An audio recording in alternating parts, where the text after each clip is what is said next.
그리스도인들에게 참 중요한 질문이 있습니다. 교회란 무엇인가? 이 질문에 성경은 이렇게 답합니다. 교회는 그리스도의 몸이다. 쉽게 해석을 하면 교회가 예수님을 잘 나타내야 한다입니다. 교회가 예수 그리스도를 비춰줘야 한다. 이런 가정을 해보겠습니다. 어떤 교회가 있습니다.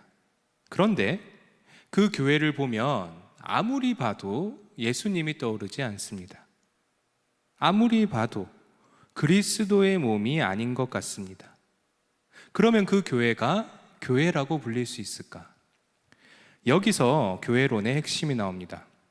진정한 교회는 그리스도의 몸이어야 한다. 그런데 그 교회가 그리스도의 몸이라는 것은 어떻게 증명을 할 것인가? 이게 핵심입니다. 교회가 교회인 것을 어떻게 증명할 것인가? 사실 스스로 교회라고 우기는 것은 굉장히 쉽습니다. 이단도 자기들 보고 교회라고 합니다. 그들이 이렇게 말합니다. 하나님이 우리를 인정하셨다.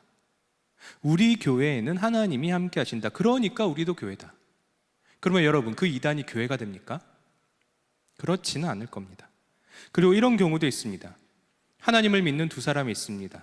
그런데 그 두 사람이 같이 여행을 하다가 조난을 당해서 무인도에 떨어졌습니다.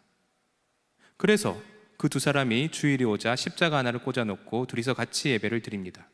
그러면 그게 교회일까? 애매하죠. 차라리 앞에 나온 이단의 예가 훨씬 더 쉽습니다.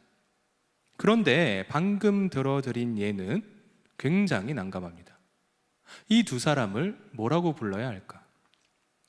여러분, 이처럼 교회에 대한 기준이 없으면 모든 게 애매해집니다. 반드시 기준이 필요합니다. 조금 더 전문적으로 표현을 하면 우리 인간의 눈에 보이는, 즉 가시적인 표지들, 사인이 필요한 겁니다. 영어로 하면 사인이고 한글로 하면 표지입니다. 잠깐 화면을 보겠습니다. 이게 무슨 표지죠? 우리 운전면허가 있는 분은 반드시 아셔야 하는 표지판입니다. 직진금지 표지판입니다. 뜻은 굉장히 간단합니다. 직진이 금지되어 있다라는 뜻입니다. 그런데 만약에 이 표지판이 없으면 어떻게 될까요? 모든 도로에 직진금지 표지판이 없어졌다. 어떻게 될까? 오늘 꿈자리가 안 좋은데 직진 안 해야지. 이렇게 하면 사는 거고, 왠지 기분이 좋다. 앞으로 가야겠다. 그렇게 하면 그 사람은 죽는 겁니다. 교통사고가 나서 죽고 마는 겁니다. 그래서 어디든 사인이 필요한 겁니다. 표지가 필요하다란 말입니다. 정리를 하면 교회에도 교회임을 증거하는 표지가 필요합니다. 그 표지, 즉 증거들을 보고 공식적인 용어로 교회의 표지라고 합니다. 교회의 표지다. 우리 개신교는 보통 그 표지가 두 가지라고 주장을 합니다. 첫째가 말씀입니다. 둘째가 성례입니다. 여러분, 반드시 명심하셔야 합니다. 교회에는 말씀과 성례가 있어야 합니다. 만약 이 두 개가 없다, 그러면 교회가 아닌 것입니다. 이것과 관련하여 조금만 더 깊게 들어가 보겠습니다. 먼저 말씀에 대해 보겠습니다. 교회에 말씀이 있어야 한다라고 하는데 이 말씀이 뭘까요? 말씀이란 살아계신 하나님의 말씀입니다. 지금 이 순간도 이 세상에 섭리하시고 우리에게 간섭하시는 그 하나님, 그 창조주의 의지의 표현입니다. 그게 바로 말씀입니다. 그러면 하나님이 우리에게 어떻게 말씀을 하실까? 어떻게 하나님께서 자신의 의지를 우리에게 보여주십니까? 첫째가 예수 그리스도입니다. 예수님의 존재 그 자체가 하나님의 의지의 표현입니다. 내가 너희를 사랑하고 동시에 죄는 미워한다. 그래서 그 결과가 인간의 육신을 입고 온 예수 그리스도다. 십자가에 달린 예수 그리스도가 나의 의지이다. 여러분, 십자가에 달린 예수 그리스도가 말씀입니다. 가장 권위 있는 말씀입니다. 그리고 두 번째는 기록된 하나님의 의지, 즉 성경입니다. 하나님께서는 인간의 역사와 그 속에 사는 인간 저자와 그리고 그 인간이 만든 인간의 글자를 통해서 하나님 스스로의 의지를 드러내십니다. 그게 바로 성경입니다. 여러분, 성경이 하나님의 말씀입니다. 그리고 세 번째는 선포되는 하나님의 말씀입니다. 즉, 교회의 설교입니다. 이 교회의 설교는 당연히 하나님의 의지 아래에 있어야 하고 교회의 권위, 특히 성경의 권위 아래에 있어야 합니다. 여러분, 교회의 설교가 하나님의 말씀입니다. 이처럼 이 세 가지 의미의 말씀이 온전하게 교회에 있어야지만 그 교회가 진짜 교회입니다. 정리를 하면 교회의 첫 번째 표지는 뭐다? 말씀이다입니다. 첫 번째 증거, 첫 번째 표지는 말씀입니다. 그리고 두 번째 표지는 성례입니다. 성례. 성례가 뭘까요? 성례는 예수 그리스도께서 직접 제정하신, 친히 정하신 예식들입니다. 그래서 우리 개신교에서 성례라고 하면 두 가지를 말합니다. 첫째가 성찬식입니다. 그리고 두 번째가 세례입니다. 성찬과 세례, 예수님이 직접 정하신 성스러운 예식들입니다. 예수님을 잘 나타내야 하는 우리 교회가 다른 분도 아니고 예수님이 직접 정하신 예식을 안 하면 뭘 하겠습니까? 당연히 해야 하는 것입니다. 여러분, 성례는 분명한 교회의 표지입니다. 내가 다니는 곳이 진정한 교회라는 것을 보여주는 가장 강력한 외적 증거입니다. 이 성례를 보고 우리가 잘 아는 성자 어거스틴이 이런 말을 남깁니다.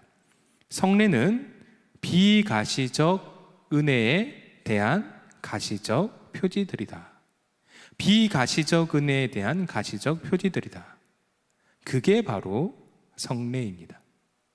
이제 이 성례에 대해 조금만 더 자세히 알아보겠습니다. 먼저 성례 중 하나인 세례입니다. 여러분, 세례가 뭘까요? 그냥 누군가가 내 머리 위에 물 뿌려주면 그게 세례일까?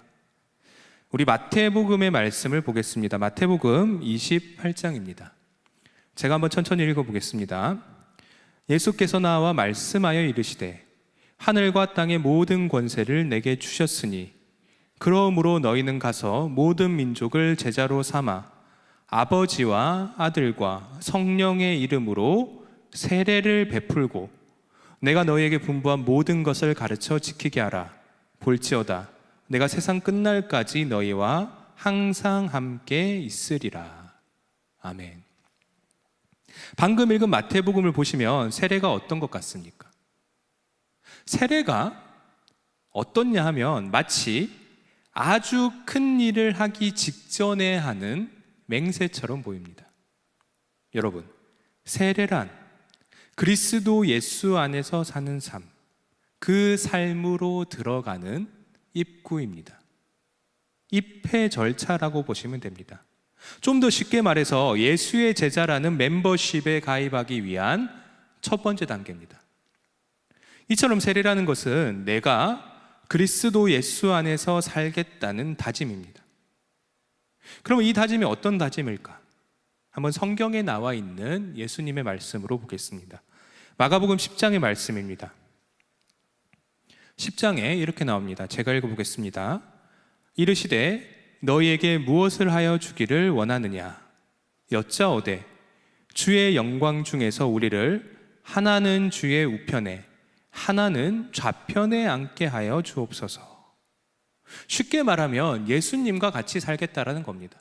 하나는 좌편에, 하나는 우편에 있겠습니다. 이 삶이 어떤 삶일까요?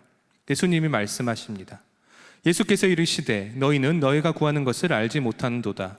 내가 마시는 잔을 너희가 마실 수 있으며 내가 받는 세례를 너희가 받을 수 있느냐? 예수님은 모든 인류를 위해 죽음의 길을 걸어가십니다. 그리고 아이러니하게도 그 죽음의 길로 인해서 오히려 영광의 길, 생명의 길로 걸어 들어가십니다. 여러분, 세레네이처럼 예수 그리스도 안에서 죽고 예수 그리스도 안에서 살겠다는 다짐입니다. 이 다짐이 있어야지만 세례를 받는 겁니다. 그런데 가끔 사람들이 어떻게 합니까? 우리가 우스갯소리로 말하죠. 군대에서 햄버거 준다니까 세례를 받으러 갑니다.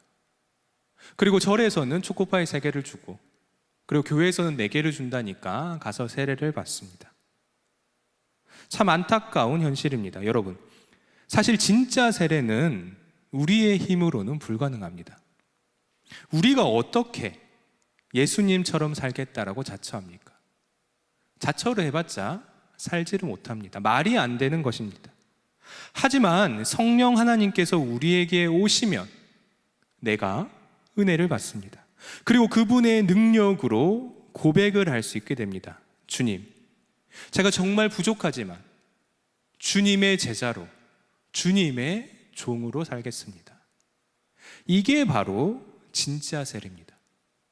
참으로 성령 하나님께서 오셔서 내가 고백하는 겁니다. 그게 바로 성령 세례입니다. 그리고 교회에서 주는 세례는 앞에 나온 성령의 세례를 공인하는 것입니다. 사람들 앞에서 인정을 해주는 겁니다. 교회가 말합니다. 내가 교육도 해보고 질문도 해보니까 이 사람이 참으로 성령의 세례를 받은 사람이 맞다.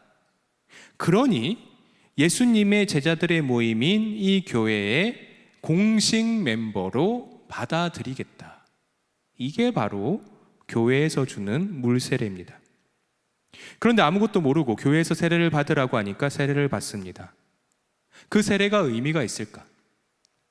솔직히 말하면 너무나 좋은 기회를 날려버리는 일입니다. 한번 상상해 보십시오. 내가 교회를 다니다 어느 날 하나님의 은혜로 정말 은혜를 받습니다. 그리고 이제 예수님의 제자로 살겠다라고 다짐을 합니다. 그리고 그 다음에 교회에 가서 세례를 신청해서 모든 사람이 보는 앞에서 공식적으로 인정을 받는다라고 상상을 해보십시오.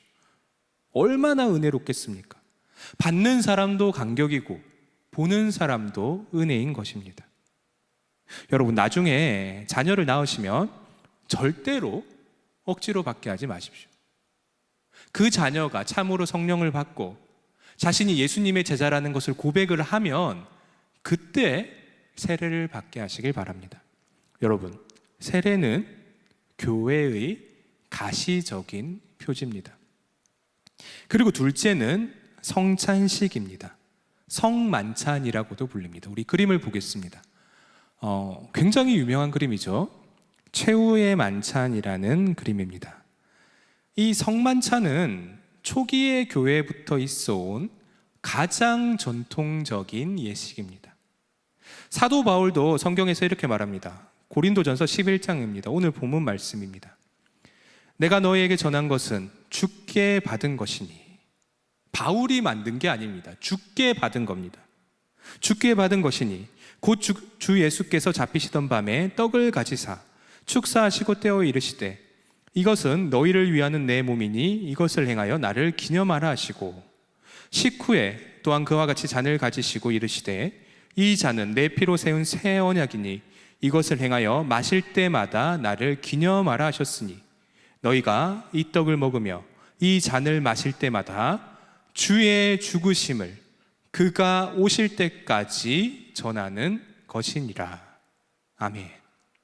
여러분, 세례는 삶의 출발점입니다. 그리고 가장 기초입니다.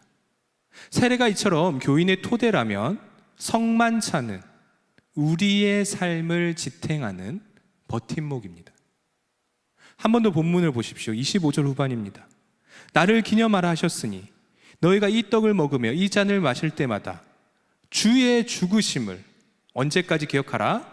그가 오실 때까지 전하는 것이니라. 우리가 성찬을 할 때마다 떡과 포도주를 먹습니다. 그 떡과 포도주는 여러분도 아시다시피 예수님의 살과 피를 상징합니다.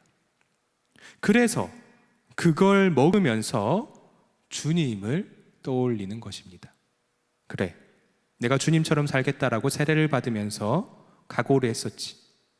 한 번 더, 지치지만 한 번 더 힘을 내서 가보자.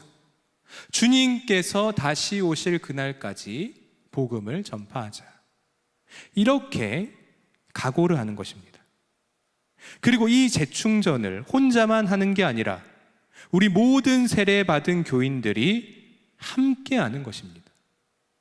주님과의 관계를 확인하고 그리고 한 몸인 내 형제, 내 자매와의 관계를 한 번 더 다지는 행위입니다. 이게 바로 교회의 두 번째 표지인 성찬입니다. 말씀을 맺겠습니다. 교회란 그리스도의 몸입니다. 너무나 중요한 존재입니다. 그래서 참 교회를 가리기 위한 가시적인 표지가 반드시 있어야 합니다. 그 가시적인 표지 첫째는 말씀입니다. 하나님의 의지를 드러낸 예수 그리스도가 말씀이며 성경이 말씀이고 교회 선포가 말씀입니다. 그리고 두 번째 표지는 성례입니다. 예수님이 직접 정하신 예식들입니다. 그게 성례인데 이 성례는 두 가지로 이루어져 있습니다. 하나는 세례고 두 개는 성찬입니다.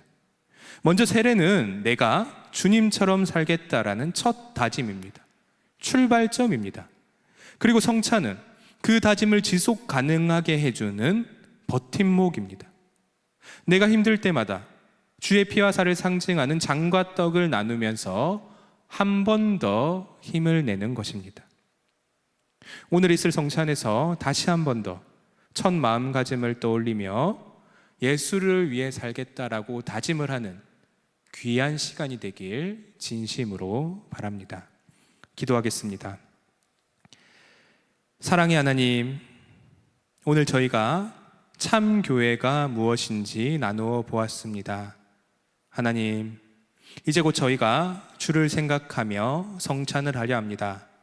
성령 하나님께서 이 자리에 함께하여 주시고 우리 모두가 주님과 더 친밀해질 수 있도록 저희를 인도하여 주시옵소서. 감사합니다. 예수님의 이름으로 기도드립니다. 아멘.